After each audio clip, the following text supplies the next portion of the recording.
Olá a todos, é um prazer estar com vocês novamente. Nós vamos para a terceira parte do capítulo 11 do livro de Daniel, cujo título é Do Norte e Sul, a Terra Gloriosa. Para nós iniciarmos nosso estudo, nós vamos fazer uma oração.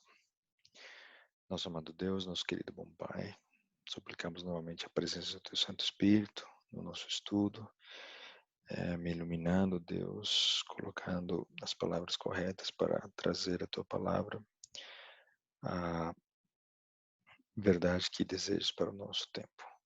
Suplicamos que cada ouvinte, cada pessoa que vai ouvir esse material, esse estudo, possa receber sabedoria do alto para entender a Tua palavra. São bênçãos que nós suplicamos, sem merecermos, e fazemos no nome de Jesus. Amém. Muito bem, nós começamos nosso estudo, sempre relembrando que o inimigo está proferindo ataques contra o povo de Deus, geograficamente, pelo lado norte, pelo lado sul. Você se lembra que Abraão foi chamado para sair de Ur dos Caldeus e a sua família se instalou na Palestina. Depois eles foram escravos no Egito e depois que eles retornaram do Egito, libertos pela ação de Moisés, eles sofreram ao longo da história dos patriarcas, dos profetas, ataques pelo norte e pelo sul. Pelo norte da Babilônia e a Síria e pelo sul do Egito.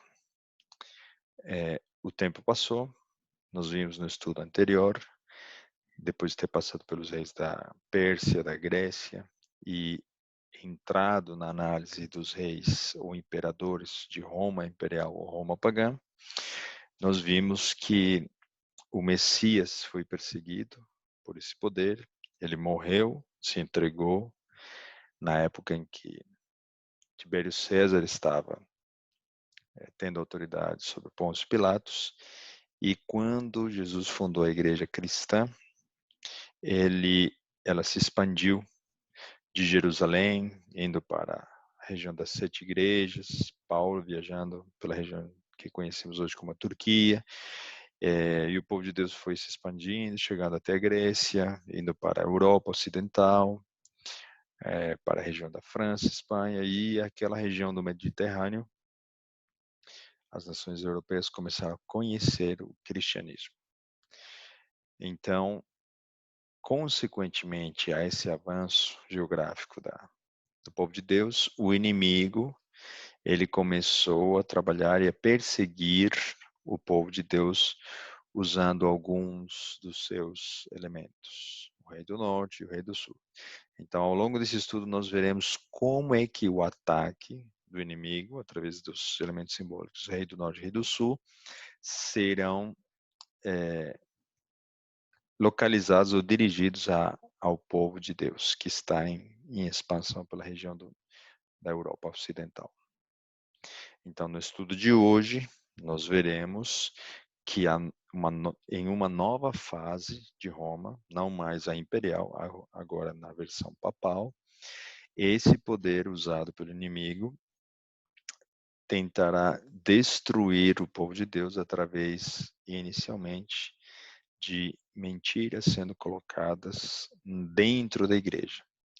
Depois do surgimento da igreja cristã, na versão apostólica e ao longo dos séculos seguintes, os imperadores colocaram a mão nas principais verdades da igreja e deturparam e desviaram esse movimento, levando-o para a apostasia. Qual será a ação desses poderes? Será o foco do nosso estudo, desses elementos simbólicos que vão desmascarar esse poder que está atacando o povo de Deus e as suas verdades. Voltamos a olhar o nosso diagrama e gostaria de destacar o seguinte fato, à medida que avançamos no tempo. Roma imperial é representada pelos pés da estátua de Daniel 2, é o mesmo poder representado pelo animal terrível e espantoso, e é o mesmo poder que tem uma ponta pequena no seu simbolismo em Daniel, capítulo 8.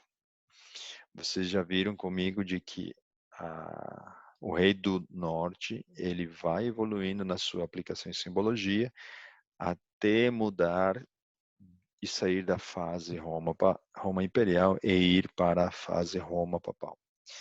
Essa afirmação de que Roma muda de fase de imperial para papal não é feita apenas em Daniel capítulo 11. Se nós olharmos para trás, nós vemos que existe um elemento barro nos pés. Esse elemento barro tenta fazer alianças com o ferro que ainda existe nos pés. Se o ferro representa Roma imperial, quer dizer que nos pés nós temos Roma imperial misturada com uma nova fase de Roma. A tentativa de unir poderes políticos e religiosos nos pés é representada pela ação da ponta pequena de Daniel 7. Então, o barro, o elemento simbólico barro dos pés, equivale à ponta pequena de Daniel capítulo 7, pois essa ponta, ou esse chifre pequeno, seria diferente dos demais, pois falaria blasfêmias contra o Deus, contra Deus, e jogaria a verdade por terra, perseguiria os santos, mesmo os elementos descritivos, né, em Daniel capítulo 8, com o chifre notável, que se estendeu até a terra gloriosa, fez um ataque ao santuário e perseguiu os santos e os venceu. Então, Daniel recebe de Gabriel e de Deus essa revelação progressiva dos elementos simbólicos até chegarmos ao capítulo 11 de Daniel. Por isso é que nós não fazemos nenhuma afirmação diferente daquela que as visões de Daniel estão nos mostrando até aqui. Então, para iniciarmos nosso estudo, vamos lembrar que agora nós vamos estudar a ação de Roma papal dentro da igreja cristã, proferindo seus ataques descritos nos versículos 30 a 39 de Daniel, capítulo 11. Iniciamos nossa leitura com o versículo 30. Porque virão contra ele navios de Quitim, que lhe causarão tristeza e voltará e se indignará contra a santa aliança e fará o que lhe aprouver, voltará e atenderá os que tiverem abandonado a santa aliança. Nós vemos então uma mudança de fase do rei do norte. Ele deixa da indignação e inicia um ataque à aliança, à santa aliança. Vamos ver daqui a pouco que ele vai usar exércitos. Como é que usaria exércitos se agora ele está iniciando uma fase religiosa, desvirtuada da verdade? Através de alianças políticas, demonstrando que tem e detém o poder para mover exércitos. Então, Roma papal passa para uma fase Roma pagã ou imperial passa para a fase Roma papal. Quando é que nós identificamos essa passagem? No ano 538, quando o domínio de Roma imperial se torna evidente, a sua decadência, se torna evidente, e os imperadores passam o poder religioso político para os papas. Então, a partir de 538, nós vemos o predomínio da versão papal dos antigos Césares. Muito bem, continuamos com o nosso estudo, versículo 31. E braços serão colocados sobre ele, que profanarão o santuário e a fortaleza e tirarão o sacrifício contínuo, estabelecendo a abominação desoladora. Nós vamos ir muito lentamente, entre aspas, analisando os elementos e os símbolos que se encontram nesses versículos, do versículo 31 até o 39, no estudo de hoje. A palavra braços em destaque, ela simboliza, pelo que Ezequiel 30, 22 a 25 nos diz, analisem comigo, portanto, assim diz Faraó, perdão, portanto, assim diz o Senhor Deus, eis que eu estou contra Faraó, rei do Egito, e quebrarei os seus braços, assim o forte como o que está quebrado, e farei cair da sua mão a espada. Percebam a relação de um rei egípcio, os seus braços e a espada. E espalharei os egípcios entre as nações e os dispersarei pelas terras, e fortalecerei os braços do rei de Babilônia. Braços do rei de Babilônia, elementos simbólicos. Como que Deus fortaleceria os braços do rei da Babilônia? Fortalecendo seus exércitos, seu poderio militar. E porei a minha espada na sua mão, mas quebrarei os braços de Faraó e diante dele gemerá como geme o traspassado. Eu fortalecerei os braços do rei da Babilônia, mas os braços de Faraó cairão e saberão que eu sou o Senhor, quando eu puser a minha espada na mão do rei de Babilônia e ele estender sobre a terra do Egito.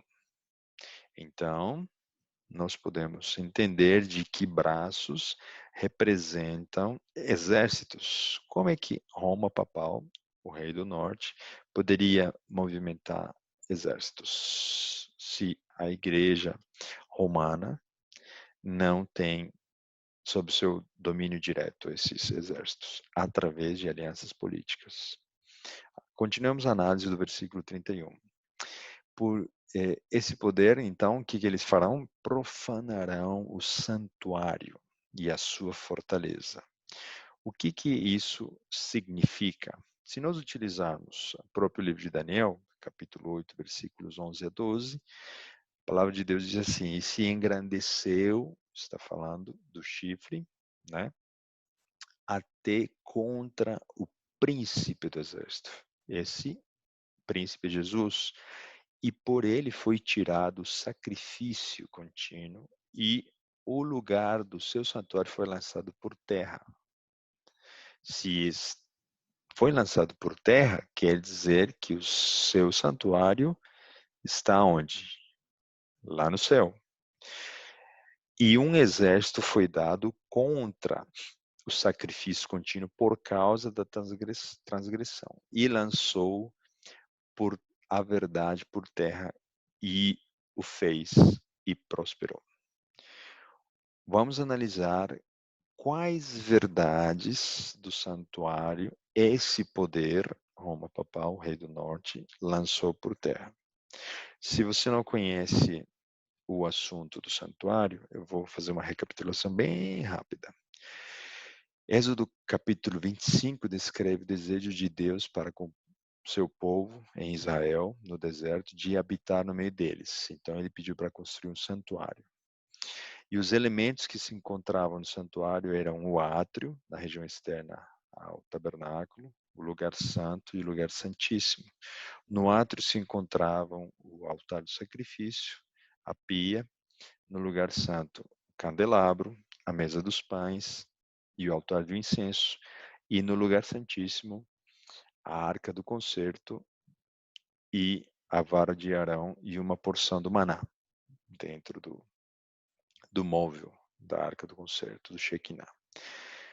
Cada um desses elementos representam verdades que a igreja pura, o povo de Deus, precisa ter e praticar. O sacrifício do cordeiro no altar representa a morte de Jesus.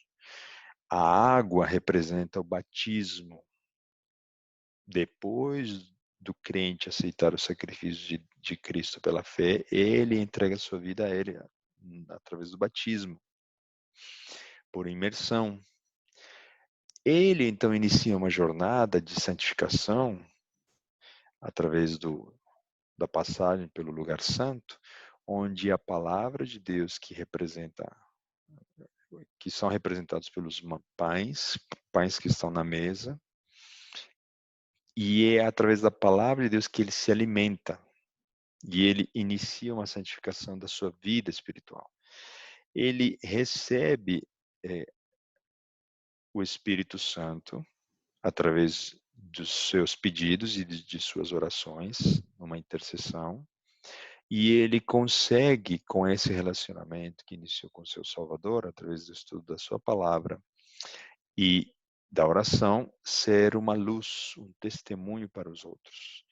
Essa jornada de santificação permite que no coração do crente sejam gravados os 10 mandamentos de forma que ele possa e consiga ter uma vida de acordo com os desígnios e desejos de Deus para ele, de forma que a glorificação ocorre na passagem do lugar santo para o lugar santíssimo. Ou seja, todo crente que passar pela justificação, pela santificação, um dia será glorificado e poderá estar na presença de Deus, simbolizado pelo Shekinah, sem ter que ser destruído pela sua glória. Quais são, então, se essas são as verdades, quais são as mentiras colocadas pelo poder do Rei do Norte, por Roma papal? O sacrifício de Cristo foi substituído pela missa, onde a cada missa é novamente encarnado Cristo e ele é colocado na boca do feligrés quando é realizado esse culto dentro da igreja romana. O batismo por imersão foi substituído por um batismo por aspersão, não sendo realizado em adultos conscientes do seu pecado e aceitação a Cristo, e sim com crianças que não conhecem o que é certo e errado e não conhecem o que é pecado, fé, arrependimento. Do que uma criança poderia se arrepender se ela não sabe o que é certo e errado? A tradição da igreja substituiu a Bíblia e suas verdades.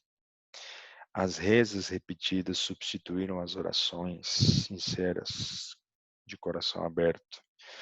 Os santos intercessores substituíram o único intercessor que seria Jesus e o Espírito Santo, que é o azeite que fornece a luz para o candelabro. Se nós falarmos sobre a lei de Deus, esse poder mudou a lei, os 10 mandamentos, especificamente o segundo mandamento que proíbe a adoração de imagens e o quarto mandamento que pede para lembrarmos que Deus é o nosso Criador e Redentor no dia de sábado. Então, as imagens são hoje veneradas e o domingo foi substituído pelo sábado. Então, outras verdades também apareceram, como a doutrina do inferno, do purgatório, da confissão dos pecados a um homem. E todas as verdades principais que Deus estabeleceu para o seu povo desde a época de Abel, Noé, Abraão, Moisés, o povo de Israel, depois Jesus, a Igreja Apostólica, todas essas verdades foram pisoteadas e foram lançadas por terra quando o poder papal se lhe permitiu fazer essa ação como instrumento de Satanás. Vejam o que diz Ezequiel, capítulo 23, 36 e 37. Disse-me ainda o Senhor, filho do homem, porventura julgarás tu a Aolá e a Aolibá? Mostra-lhes, pois, as suas abominações, porque adulteraram, e sangue se acha nas suas mãos, e com seus ídolos adulteraram, e até os seus filhos, que de mim geraram, fizeram passar pelo fogo para os consumir. Essas expressões definem que tipo de ação esse poder gerou em relação ao desvio da verdade.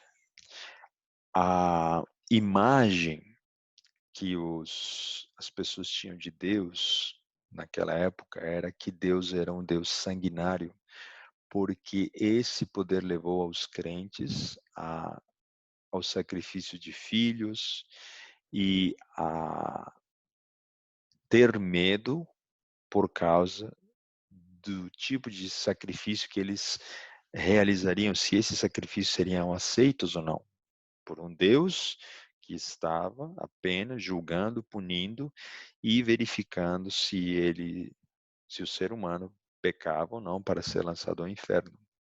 Que tipo de imagem você tem de Deus?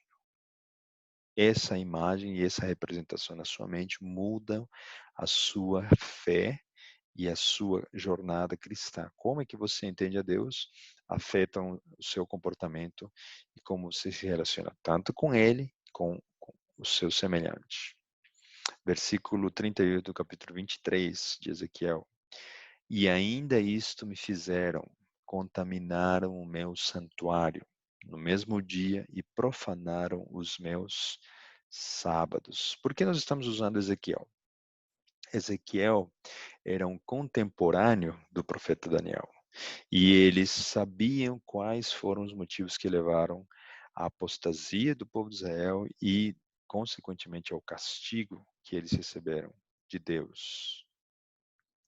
A palavra de Deus continua no versículo 39, perdão. Porquanto, havendo sacrificado seus filhos aos seus ídolos, vinham ao meu santuário no mesmo dia para o profanarem.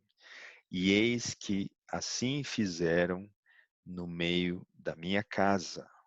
Olha como a religião se desviou da verdade ao ponto do povo de Deus se desviar das verdades que Deus tinha pensado e planejado para eles. Versículo 40. E mais ainda, mandaram vir alguns homens de longe. Quais são esses homens de longe? São líderes. Líderes de outros povos, de outras nações, assumiram a autoridade e liderança do povo de Israel, aos quais fora enviado um mensageiro, e eis que vieram, por amor deles, te lavaste, coloriste os teus olhos e ornamentaste de enfeites. Todo o estilo de vida foi afetado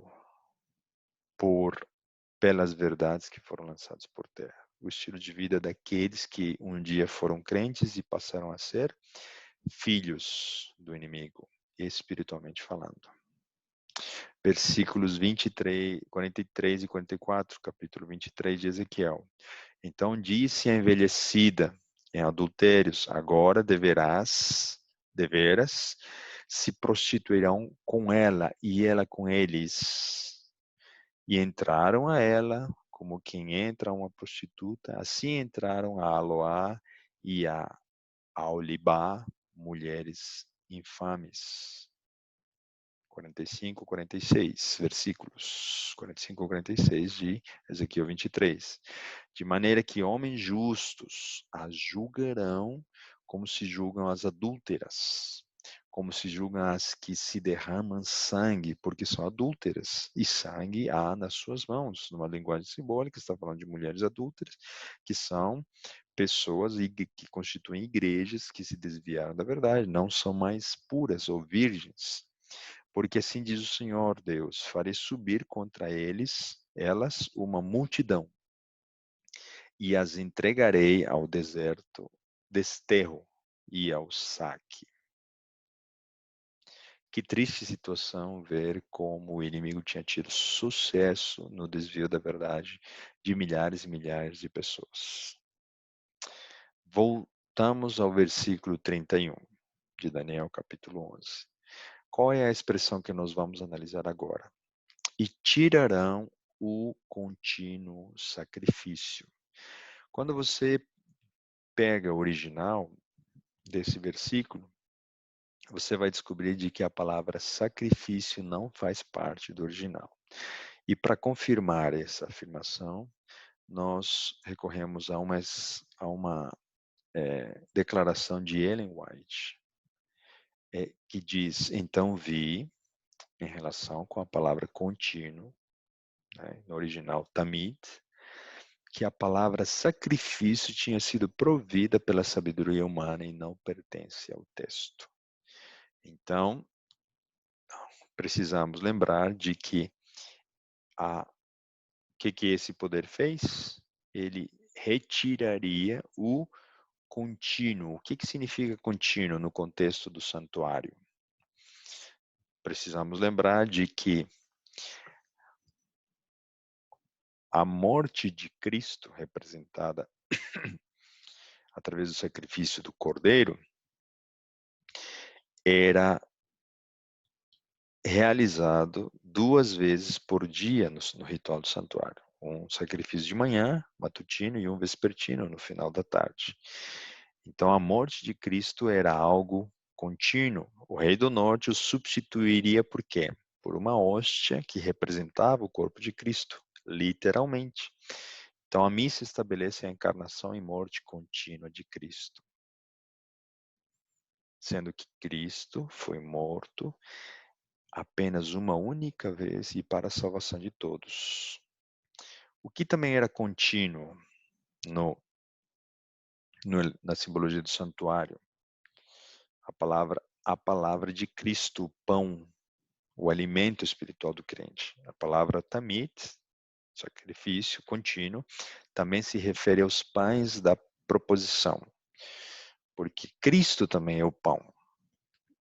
Aí a sua palavra, a palavra de Deus.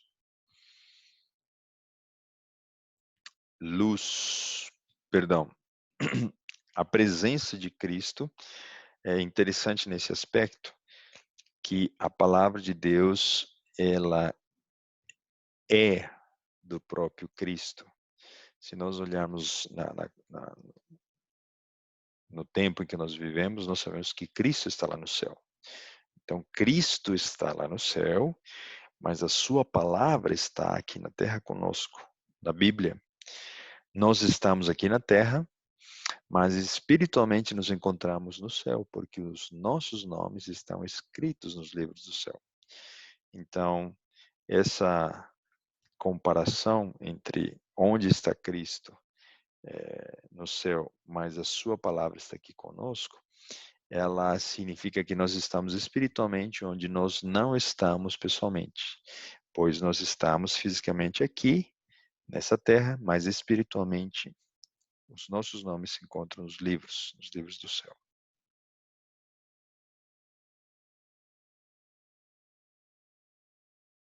Muito bem. Continuamos. Luz. A luz, a palavra tamit, a palavra contínuo, se aplica também à luz, pois essa luz era permanecia continuamente acesa pela substituição do azeite no candelabro. Então, o Espírito Santo é representado pelo azeite do candelabro. Jesus prometeu o Espírito Santo para ser o seu representante. O Rei do Norte ensina que um homem pode ser representante de Deus na terra, o líder máximo da religião romana. E a fumaça do altar de incenso. A palavra contínuo, tamid, também se aplica à fumaça do altar de incenso. O sacerdote fazia intercessão nesse altar, continuamente, diariamente. O único intercessor que existe entre Deus e os homens é Jesus, quem fez a mais poderosa das declarações, na minha opinião.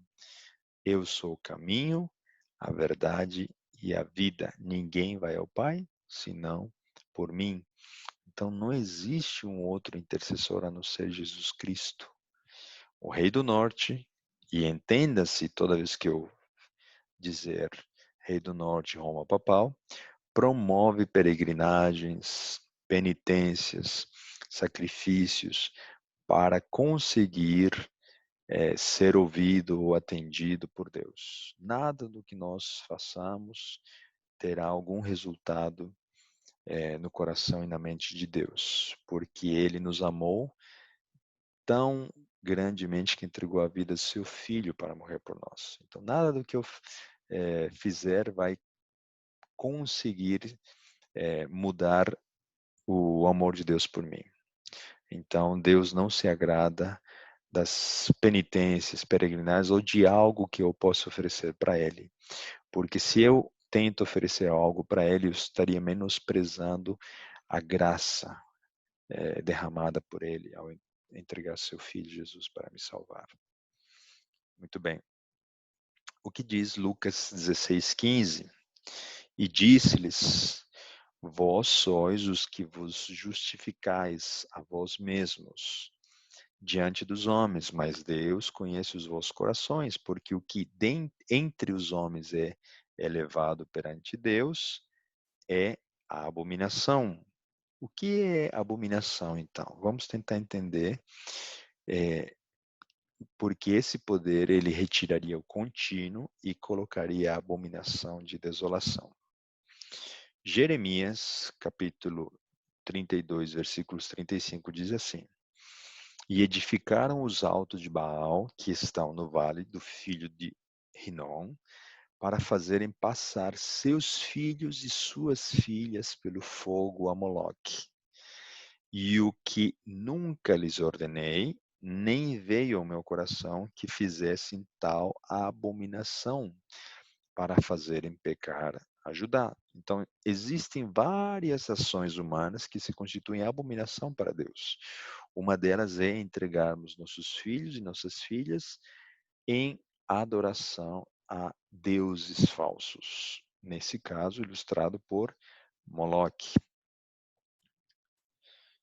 Então, o que é estabelecer a abominação desoladora que se encontra no versículo 31? Esse poder, o rei do norte, faria isso. Continuamos a leitura. Um outro tipo de abominação é descrito em Ezequiel capítulo 8, versículos 15 e 16. E disse-me: Vês isto, filho do homem? Ainda tornarás a ver abominações maiores do que estas. E levou-me para o átrio interior da casa do Senhor. E eis que estavam à entrada do templo do Senhor, entre o pórtico e o altar, cerca de 25 homens, de costas para o templo do Senhor. De costas significa que estavam ignorando a verdadeira adoração, ou indo contra ela, e com os rostos para o oriente, em sinal de idolatria ao Deus Sol. E eles, virados para o oriente, adoravam o sol. Como é que sacerdotes e líderes do povo de Israel poderiam estar adorando o sol? Nós não vamos entrar no mérito de explicar tudo isso, mas nós vamos extrair de que para Deus a abominação é a adoração ao sol. E o que se constitui como adoração ao sol? Ezequiel capítulo 8, versículos 17 e 18. Então me disse: Vês isto, filho do homem? Há porventura coisa mais leviana para a casa de Judá do que tais abominações que fazem aqui?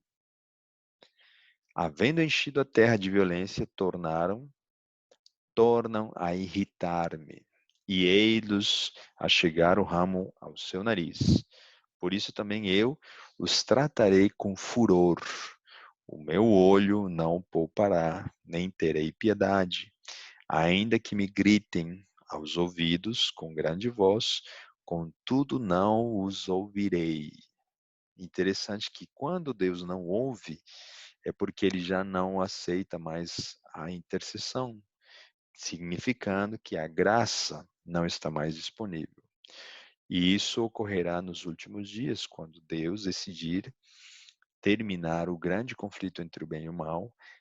A graça não estará mais disponível, porque Cristo sairá do santuário celestial.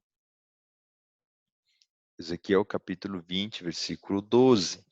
O que constitui a abominação? É a pergunta que nós estamos tentando responder com o profeta paralelo ao profeta Daniel, ao profeta Ezequiel.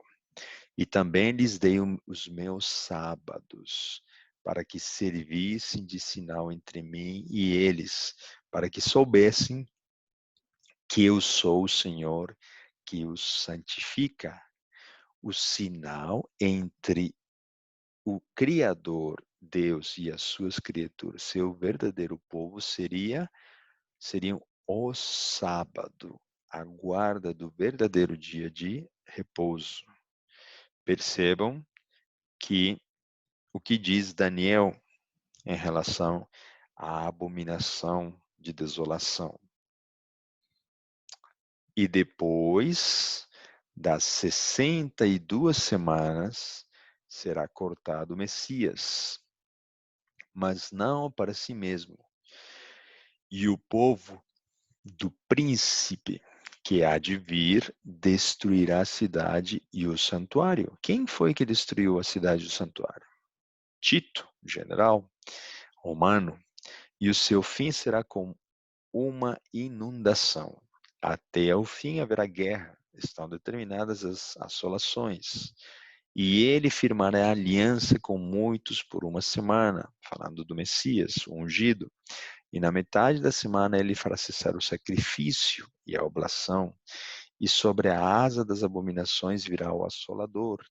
E isso até a consumação, e o que está determinado será derramado sobre o assolador.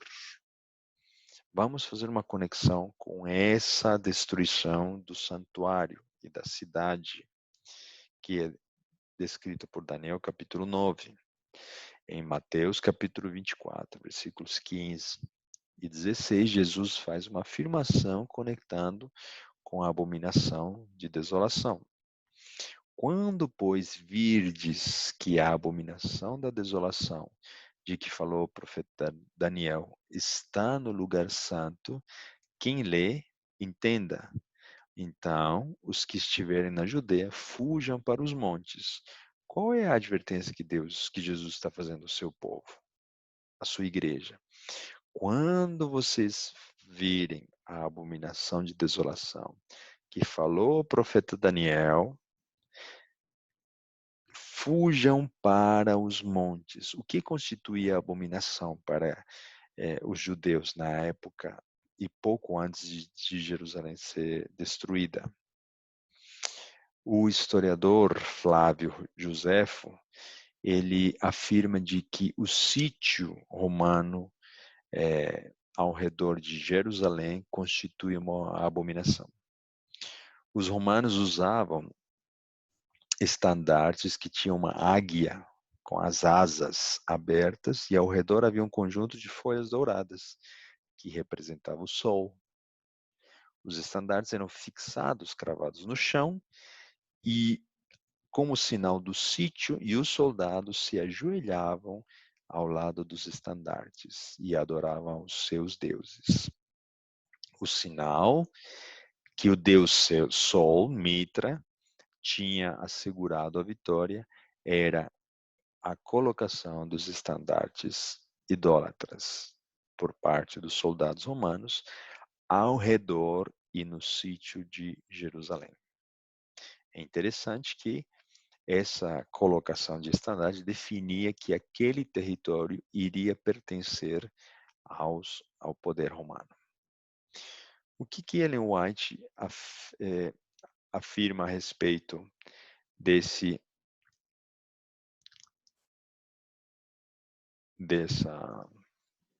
episódio que está descrito em Mateus?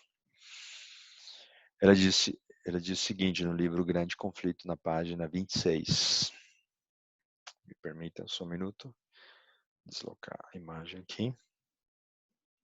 E o Salvador advertiu aos seus seguidores: quando, pois, virdes que a abominação da desolação, de que falou o profeta Daniel, está no lugar santo, quem lê entenda, não os que estiverem na Judeia.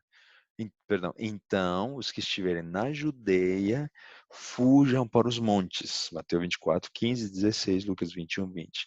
quando os símbolos idolátricos dos romanos fossem erguidos em Terra Santa, a qual ia um pouco além dos muros da cidade, então os seguidores de Cristo deveriam achar segurança na fuga. Quando fosse visto o sinal de aviso, os que desejavam escapar não deveriam demorar-se por toda a terra da Judeia, bem como em Jerusalém mesmo. O sinal para a fuga deveria ser imediatamente obedecido. Aquele que acaso estivesse no telhado não deveria descer à casa, mesmo para salvar os tesouros mais valiosos. Os que estivessem trabalhando nos campos ou nos vinhedos não deveriam tomar tempo para voltar a fim de apanhar a roupa exterior, posta de lado enquanto estavam a labutar no calor do dia. Não deveriam hesitar um instante para que não fossem apanhados pela destruição geral. Pergunto para vocês, qual era então o sinal de que deviam fugir de Jerusalém? Quando o sítio fosse estabelecido pelos exércitos de Roma, esse seria o sinal para fugir de Jerusalém antes da sua destruição. Na página 30, Ellen White afirma no livro Grande Conflito: nenhum cristão pereceu na destruição de Jerusalém. Cristo fizera aos seus discípulos o aviso, e todos os que creram em suas palavras aguardaram o sinal prometido. Quando vir de Jerusalém cercada de exércitos, disse Jesus: sabei que é chegada a sua desolação. Então os que estiverem na Judeia fujam para os montes, e os que estiverem no meio da cidade saiam. Lucas 20, 21, 20, 21. Depois que os romanos sob Céstio cercaram a cidade, inesperadamente abandonaram o cerco quando tudo parecia favorável a um ataque imediato. Os sitiados, perdendo a esperança de poder resistir, estavam a ponto de se entregar.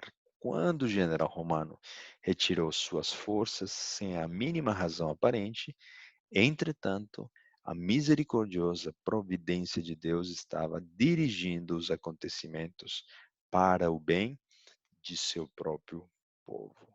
Qual seria então o sinal para escapar, fugir? O sítio romano. Mas Deus, na sua providência, permitiu que esse primeiro sítio chegasse a um fim temporário, e depois da retirada desses exércitos do sítio, os filhos, né, espirituais de Cristo, o povo de Deus, os primeiros cristãos, obedientes à advertência de Jesus, os que fugiram não foram destruídos, porque os romanos voltaram, e quando eles voltaram para sitiar novamente por longos e longos meses, até destruir e fazer concluir e cumprir a sentença, o castigo sobre Jerusalém. Se nós fizermos uma aplicação final, queridos, a respeito dessa profecia dada por Jesus em relação ao sítio e à destruição de Jerusalém, existe um paralelismo entre o que ocorreu no sítio de Jerusalém e um outro sítio que será realizado pelos estandartes romanos. Vejam o que a página 31 afirma ainda. O sinal prometido fora dado aos cristãos expectantes, e agora se pronunciou a todos a oportunidade para obedecer ao aviso do Salvador. Os acontecimentos foram encaminhados de tal maneira que nem judeus nem romanos impediram a fuga dos cristãos. Com a retirada de Céstio, os judeus, fazendo uma súrdita de Jerusalém, foram ao encalço de seu exército, que se afastava. E enquanto ambas as forças estavam assim completamente empenhadas em luta, os cristãos tiveram ensejo de deixar a cidade. Qual é a aplicação final dessa história, o sítio de Jerusalém? Vejam o que Ellen White afirma no livro Testemunhos Seletos, volume 2, página 151.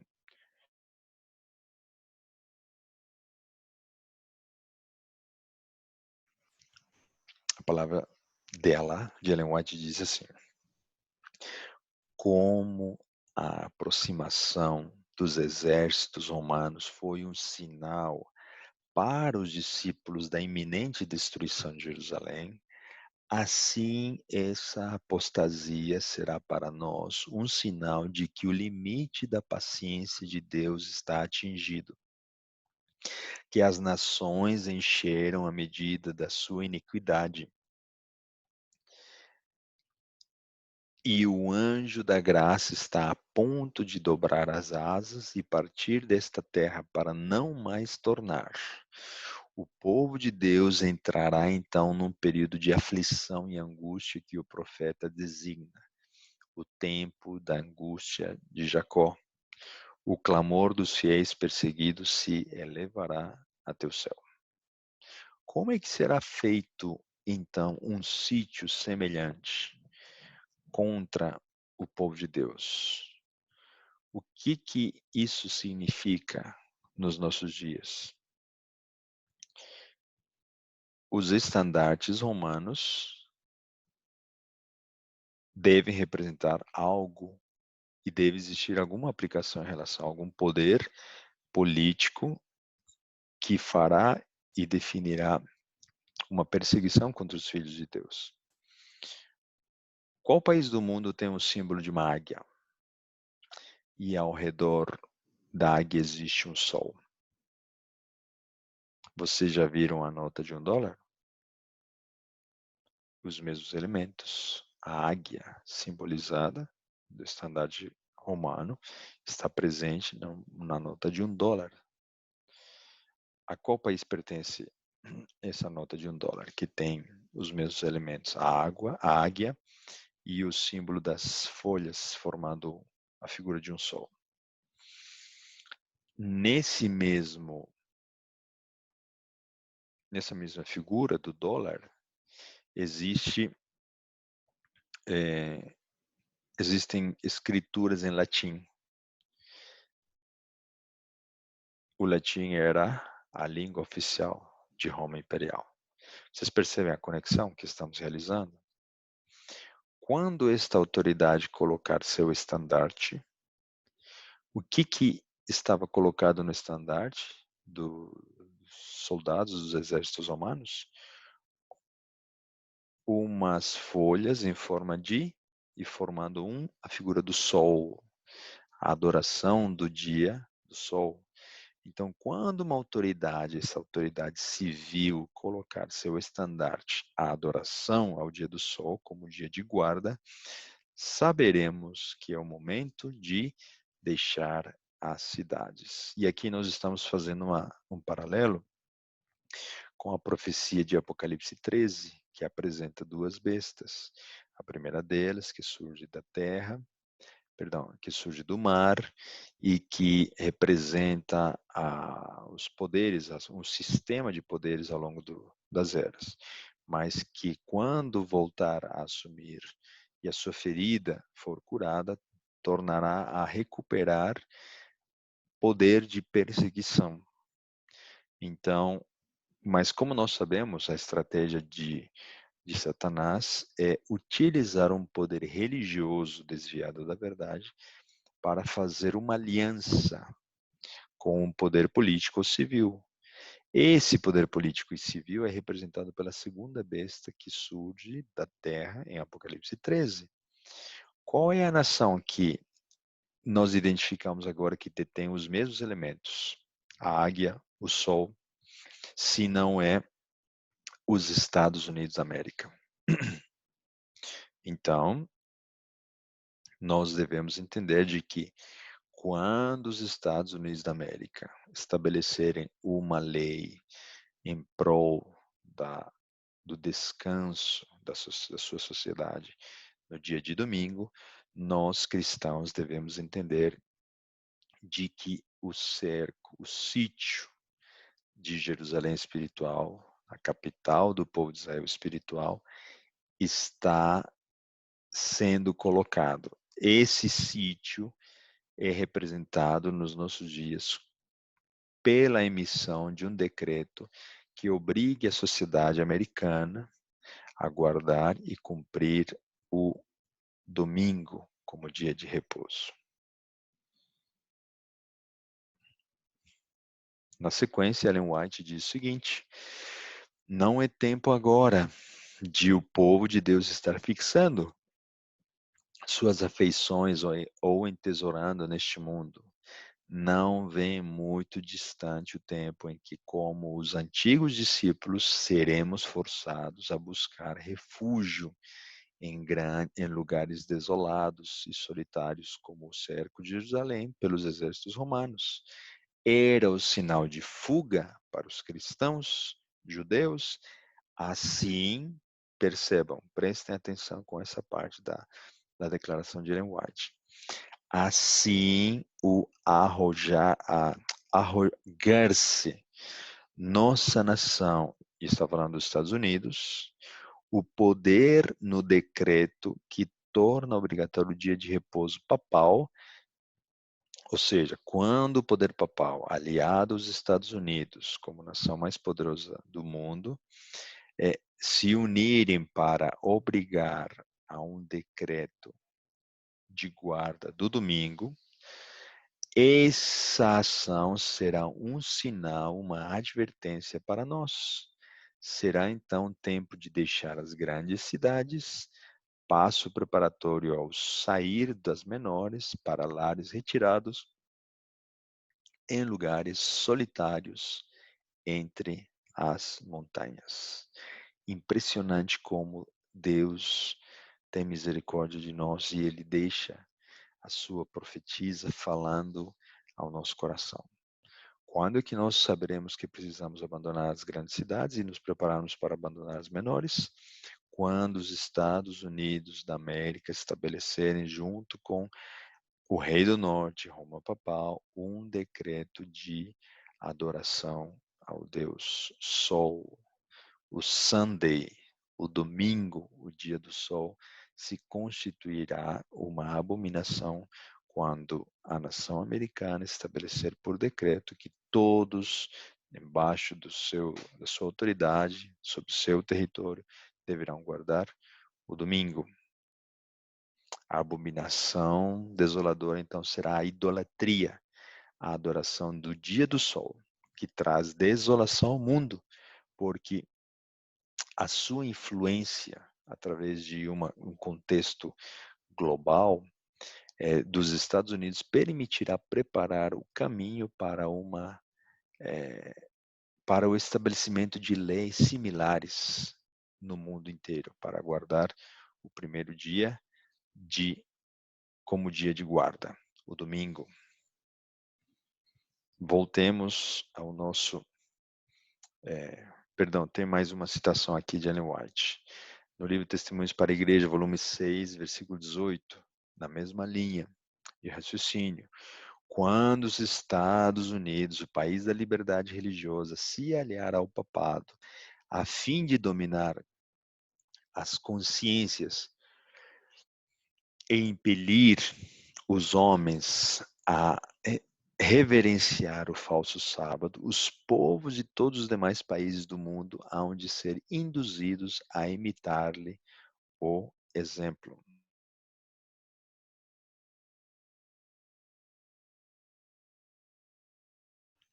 O que está dizendo Ellen White? Isso se constitui uma profecia. Ela está dizendo que quando os Estados Unidos, o país da liberdade, o país protestante, definir uma lei estabelecendo o dia de guarda como o domingo ou um falso sábado, todos os demais países do mundo seguirão seu exemplo, porque os Estados Unidos são uma nação líder. Muito bem. Daniel capítulo 11, versículo 32. E aos violadores da aliança, ele com lisonjas perverterá. Mas ao povo que conhece o seu Deus se tornará forte e fará proezas. Como é que será feito o engano? Através de mentiras, lisonjas perverterá. Deuteronômio 4,13 diz: Então vos anuncio, ele a sua aliança, que vos ordenou cumprir os 10 mandamentos e os escreveu em 2 tábuas. O que se define como violadores da aliança? Para nos entendermos quais são esses violadores da aliança, precisamos entender o que é uma aliança, a aliança proposta por Deus.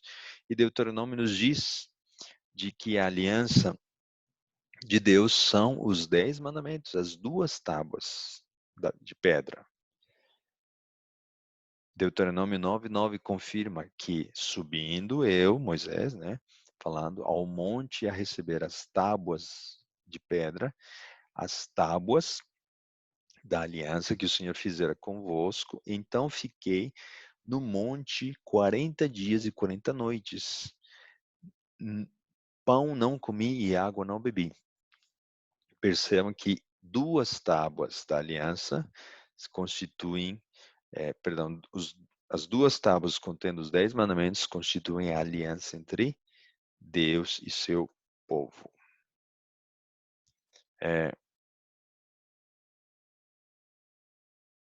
Perdão. Qual é a aplicação final desta questão? Os violadores da aliança com lisonjas. As mentiras do rei do norte enganarão o mundo inteiro. E o domingo, o Sunday, dia do sol, será estabelecido como dia de guarda. No Antigo Testamento, isso aqui é muito interessante, a aliança, ela tem 2 perspectivas de ser analisada. A primeira delas, a aliança, os 10 mandamentos são descritos em Êxodo 20. E o motivo principal pelo qual Deus pede para serem guardados esses 10 mandamentos é porque Ele é o Criador. E nós guardamos o sábado para relembrarmos que Ele é o Deus da criação. Porém, quando você vai para Deuteronômio capítulo 5, você vai verificar que a guarda do sábado é para lembrarmos que um dia nós fomos escravos do Egito. Nós não conhecíamos a Deus, não conhecíamos a verdade, nós não conhecíamos a sua palavra. Então, nós podemos comemorar de que somos livres em Cristo Jesus quando nós olharmos o sábado da perspectiva de que Ele é o nosso Salvador. Então, no Antigo Testamento, Êxodo dá a perspectiva de que Deus é o Criador. E em Deuteronômio 5 lembra-te que um dia você esteve no Egito e eu te libertei. Deus como nosso libertador, nosso redentor. É a análise, a forma como nós entendemos a expressão dos 10 mandamentos descritos em Deuteronômio 5. Êxodo 20 como Criador e Deuteronômio 5, Deus como Redentor. Então, qual é o sinal da aliança? Dentre os 10 mandamentos, o que define ou identifica Deus como Criador? Apenas o 4º mandamento. Se o 4º mandamento se constitui o mandamento que identifica a Deus como Criador, qual seria, então, o interesse de um poder humano mudar esse mandamento? Na verdade, a intenção é que esse poder seja representante de Deus aqui na Terra. E para você esquecer de que existe um Criador, esse poder mudaria o dia de guarda do sábado para domingo, dizendo de que não há necessidade de relembrar ou lembrar que existe um Deus Criador. Então, o rei do norte ele vai mudar para o domingo como dia de guarda, como prova de que quer ser Deus na terra. O ponto em questão não é o dia, o ponto em questão é a quem adoramos, porque Deus é senhor do sábado. E um homem, um poder religioso, é o senhor do domingo. Você vai adorar o Criador ou a criatura? Eu vou utilizar um exemplo que eu gostei muito, que foi realizado pelo pastor Stephen Bohr, e ele faz uma comparação muito interessante entre as bandeiras. Imagine vocês que nós temos aqui uma bandeira dos Estados Unidos, e de repente eu pego esse pedaço de tecido e eu digo, para mim essa bandeira não vale nada, e eu vou tornar um pedaço de tecido para colocar no chão, para limpar alguma coisa. Faz sentido fazer isso com a bandeira dos Estados Unidos? O que um americano ou uma autoridade americana diriam para mim? Que ao eu pisar ou colocar a bandeira dos Estados Unidos para uma função que não é a qual foi criada, então eu estou pisoteando a autoridade dos Estados Unidos. O governo dos Estados Unidos está sendo ofendido se eu fizer alguma desonra com a bandeira americana. Mas alguém poderia dizer assim, não tem nenhum problema, isso é apenas um pedaço de tecido. Qual é o problema em você fazer isso? Render honores à bandeira dos Estados Unidos é o mais natural e mais razoável a se fazer. Agora imaginem vocês, eu pego uma bandeira de Cuba e de repente começo a fazer aquela declaração, aquele juramento que é feito quando se recebe a cidadania americana. A pessoa está realizando aquelas honrarias com a bandeira de Cuba. Será que o problema, que não existe nenhum problema, porque todas essas honrarias, essas declarações de respeito à autoridade e ao poder do governo americano estão sendo realizadas com a bandeira equivocada, não a americana e sim a cubana? Se é apenas uma bandeira, qual é o problema de fazer tudo isso com a cubana? Se eu falasse algo do tipo, as pessoas falariam que eu estou fora de uso de razão. E o que eu estarei dizendo é uma loucura. Como é que nós então queremos e dizemos participar do governo de Deus, mas estamos pisoteando a sua lei e estamos guardando um falso dia de adoração? Não é uma questão de um tecido apenas, não é uma questão de um dia. A questão não é o dia, a questão é a quem você adora. Aquele que mudou o dia, uma criatura, um ser humano, o Rei do Norte, Roma Papal, ou você vai adorar o Deus verdadeiro no seu dia, no dia em que ele pede, na sua palavra. A bandeira de Deus é o sábado. Se você se nega a guardar o sábado, querido irmão, tendo consciência de que o sábado é o dia verdadeiro, você está incorrendo em idolatria. Porque a bandeira de Deus é o sábado, não é o domingo. Se pisoteamos sua bandeira, estamos pisoteando seu governo. Não estamos reconhecendo a sua autoridade. Muitas pessoas acham que render honra a Deus pode ser possível e sem nenhum problema usando a bandeira do inimigo. O dia domingo. Esta mensagem é um chamado para a nossa reflexão e para o nosso reconhecimento de quem é o Deus verdadeiro e qual é o dia em que ele pede para ser adorado. Daniel capítulo 11, versículos 32. Perdão, nós já lemos esse versículo. Nós leremos o versículo 33. E os entendidos. Entendidos vem de uma palavra que define que essas pessoas têm sabedoria, mas não é uma sabedoria humana, é uma sabedoria que vem de Deus, uma sabedoria divina. Os entendidos entre o povo ensinarão a muitos, todavia cairão pela espada, e pelo fogo, e pelo cativeiro, e pelo roubo, e por muitos dias. O que esse poder vai realizar na sequência? Depois de descrever leis que definem a obrigatoriedade da guarda do domingo, como abominação de desolação, esse poder vai à espada e pelo fogo perseguir para levar em cativeiro ou em roubo aqueles que desobedecerem. Vejam que essa palavra sabedoria, né, entendedores, Salmo 119, 99. Tenho mais entendimento, sabedoria divina, do que todos os meus mestres, porque os teus testemunhos são a minha meditação. Sabedoria é seguir os testemunhos de Deus. Neemias 8:13 diz assim: E no dia seguinte ajuntaram-se os chefes dos pais de todo o povo, os sacerdotes e os levitas, a Esdras o escriba, e isto para atentarem às palavras da lei. Esses homens estavam se arrependendo e buscando as palavras da lei. Jeremias 3, 14 e 15.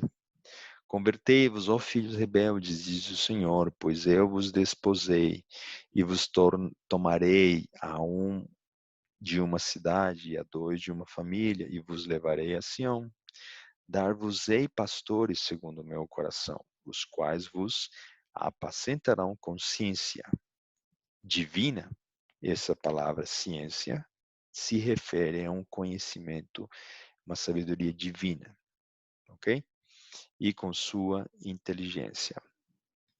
Voltando ao capítulo 11, versículo 33.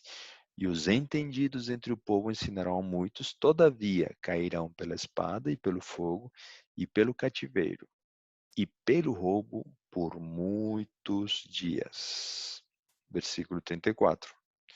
E caindo eles, quem? Os sábios, os entendidos, serão ajudados com pequeno socorro. A terra, de Apocalipse 12. Os Estados Unidos salvaram a mulher, mas muitos se ajuntarão a eles com lisonjas. Versículo 35. E alguns dos entendidos cairão para serem provados, purificados e embranquecidos, até o dia fim do tempo, porque será ainda para um tempo determinado. O ponto em destaque aqui é pessoas que oram, estão pedindo para serem provados, purificados e embranquecidos. Apocalipse 6, 9 diz: E havendo aberto o quinto selo, vi debaixo do altar as almas dos que foram mortos por amor da palavra de Deus e por amor do testemunho que deram. Versículo 10.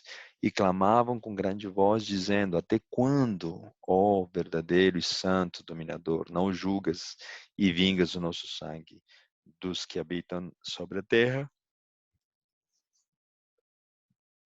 Percebam que como é a afirmação de que até quando o verdadeiro santo dominador não julgaria com seu sangue sobre a terra.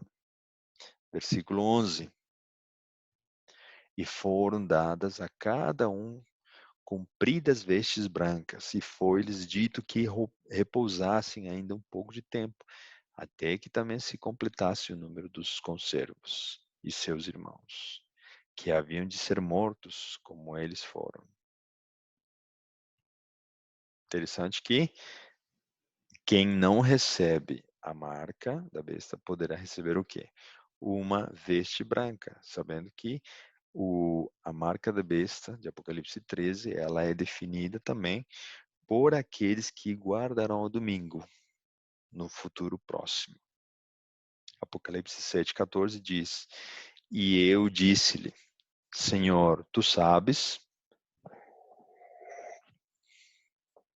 E ele me disse: Estes são os que vieram da grande tribulação e lavaram as suas vestes e embranqueceram do sangue do Cordeiro. O que os filhos de Deus precisam fazer antes dos últimos eventos da história da humanidade? Eles precisam estar revestidos com a justiça de Cristo e receber o dom do Espírito Santo. Vamos avançando.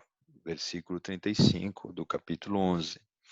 E alguns dos entendidos cairão para serem provados, purificados e embranquecidos, até ao tempo do fim. Eu escrevi literalmente, perdão, esse texto está escrito ali dessa maneira, e até o tempo do fim. O que significa essa expressão, o tempo do fim? É um período posterior aos 1260 anos de atendimento, de ajuda, até o fim do tempo. 1260 anos de perseguição, perdão, do povo de Deus. Cessaria então, depois de 1260 anos de perseguição, cessaria a perseguição de Roma papal aos cristãos, porque será ainda para o tempo determinado. Versículo 36. E este rei fará conforme a sua vontade, e levantar-se-á e engrandecer-se-á sobre todo Deus, e contra o Deus dos deuses fará coisas espantosas, e será próspero, até que a ira se complete, porque aquilo que está determinado será feito. O que Roma papal vai fazer? Está recuperando seu poder, a sua ferida mortal está sendo curada, e a qualquer momento, em circunstâncias muito particulares, uma mudança na Constituição americana poderá ocorrer. O que diz Daniel capítulo 8, versículo 23. Mas no fim do seu reinado, quando acabarem os prevaricadores, se levantará um rei. Quem é representado por esse um? Um chifre pequeno, feroz de semblante, e será entendido em adivinhações. O que fará esse chifre pequeno? Paulo estava falando do mesmo poder quando ele disse em 2 Tessalonicenses 2, 3, 4: ninguém de maneira alguma vos engane, porque não será assim sem que antes venha a apostasia e se manifeste o homem de pecado, o filho da perdição, o qual se opõe e se levanta contra tudo que se chama Deus, ou se adora, de sorte que se assentará como Deus no templo de Deus, querendo aparecer Deus. Versículo 8 do mesmo capítulo. E então será revelado o iníquo, a quem o Senhor desfará pelo assopro da sua boca e aniquilará pelo esplendor da sua vinda. Estamos identificando como é que será é, esse levantamento, essa revelação do iníquo. João capítulo 17, versículo 12. Vamos comparar as palavras, né? Iníquo, filho de perdição, que estão escritas em João capítulo 17, versículo 12. Então, estando eu com eles no mundo, guardava-os em teu nome. Tenho guardado aqueles que tu me deste, e nenhum deles se perdeu, senão o filho da perdição. Quem é o filho da perdição? Judas, que entregou por 30 moedas de prata ao seu Salvador, para que a escritura se cumprisse. E este rei fará conforme a sua vontade e levantar-se-á e engrandecer-se-á sobre todo Deus, e contra o Deus dos deuses falará coisas espantosas, e será próspero, até que a ira ou indignação de Deus se complete. Quando caem as pragas, porque aquilo que está determinado será feito. Deuteronômio faz uma advertência para aqueles que negligenciam uma profecia de Deus. O rei do norte, então, atua até que começam a cair ou tambalear as pragas, perdão, até que começam a cair as pragas, quando se inicia o tempo de angústia. Vejam que Apocalipse 15, 1 diz: E eu vi outro grande e admirável sinal no céu, 7 anjos que tinham as 7 últimas pragas, porque nelas é consumada a ira de Deus. Olha a característica desse versículo e desse poder. Você pode e deve respeitar, mas a ira de Deus se manifestará para com esse poder. Deixe-me voltar ao versículo 37. O que esse poder Roma, papal, rei do norte, fará? E não terá respeito ao Deus de seus pais, nem terá respeito ao amor das mulheres, nem a Deus algum, porque sobretudo se engrandecerá. Quais seriam as características desse poder? Eles não tiveram respeito ao amor das mulheres. Eles praticam celibato, nós sabemos, mas algumas mulheres foram encontradas e, e o amor a essas mulheres, a essas igrejas, né? Porque mulher na linguagem profética representa igreja. Então nem terá respeito ao amor das mulheres. Duas formas de entender essa questão. A primeira delas é amor das mulheres, literalmente, ou seja, eles não, esses líderes religiosos romanos não prestariam ou dedicariam atenção às mulheres. Porém, numa linguagem simbólica, o amor dessas mulheres representa o amor de outras religiões menores desviadas da Igreja Romana Apostólica. Salmos 28, 5 diz: Por enquanto não atentam às obras do Senhor, nem à obra das suas mãos, pois ele os derrubará e não os edificará. O que nós estamos querendo dizer com esse versículo? De que todos aqueles que não atentem às obras do Senhor, eles simplesmente se retirará. Avancemos. 1 Coríntios 10, 1 a 4. Estamos pegando os elementos que esse poder realizaria ou mudaria. Ora, irmãos, não quero que ignoreis que nossos pais, quem são os pais desse poder? Estiveram todos debaixo da nuvem, e todos passaram pelo mar, e todos foram batizados em Moisés, na nuvem e no mar, e todos comeram de uma mesma comida espiritual, e beberam todos de uma mesma bebida espiritual, porque bebiam da pedra espiritual que os seguia, e a pedra era Cristo.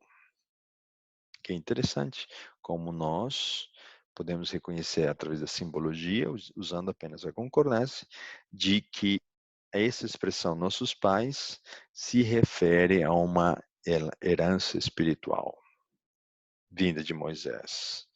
Apocalipse 7, 31 e 32 diz: Então Moisés viu isto e se maravilhou da visão, e aproximando-se para observar, foi-lhe dirigida a voz do Senhor, dizendo: Eu sou o Deus de teus pais, o Deus de Abraão, de Isaac, de Jacó. E Moisés, ele ficou trêmulo e não costumava olhar.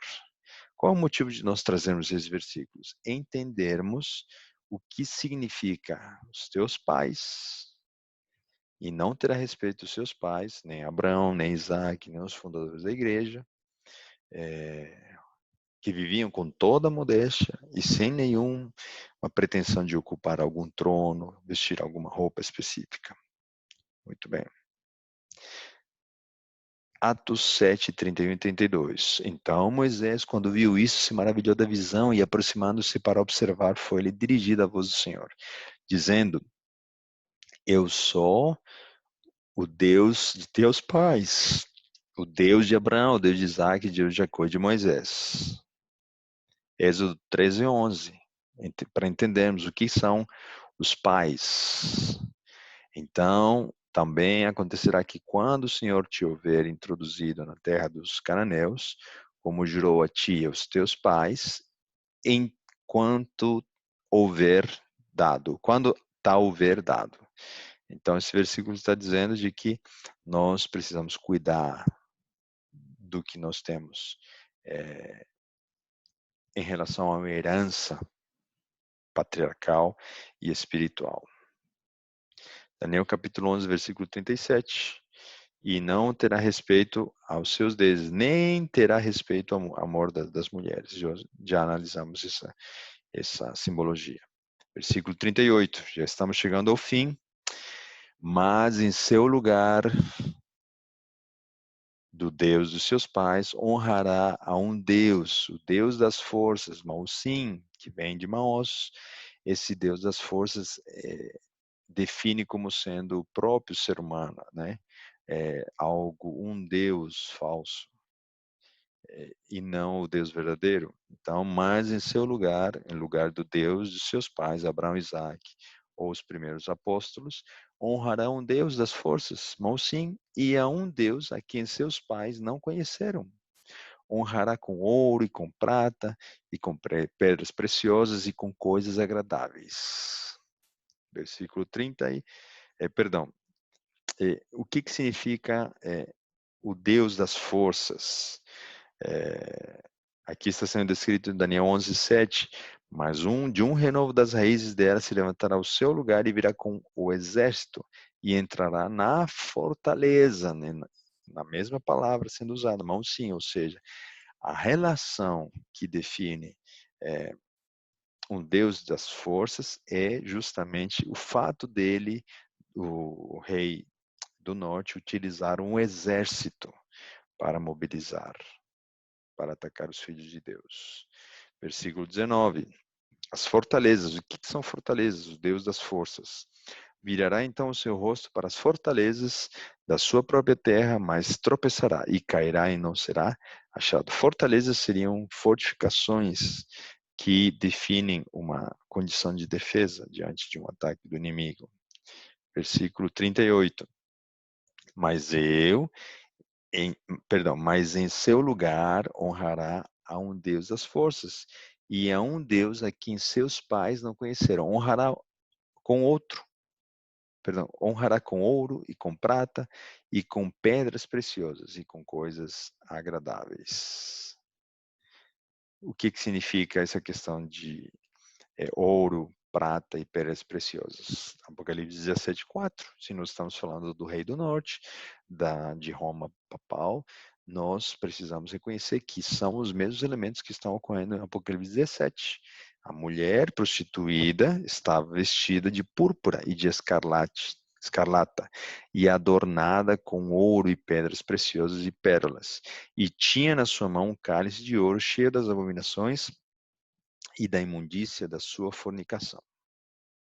Até onde chegaria a força, a influência e o poder do rei do norte?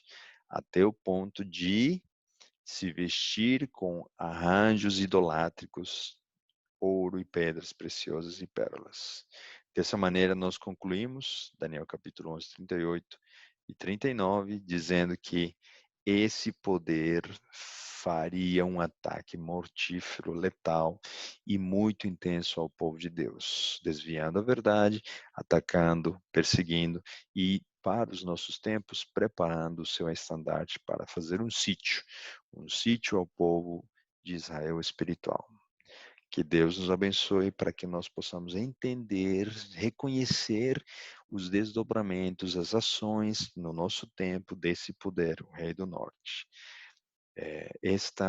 Esse é o fim do terceiro episódio do capítulo 11 do livro de Daniel.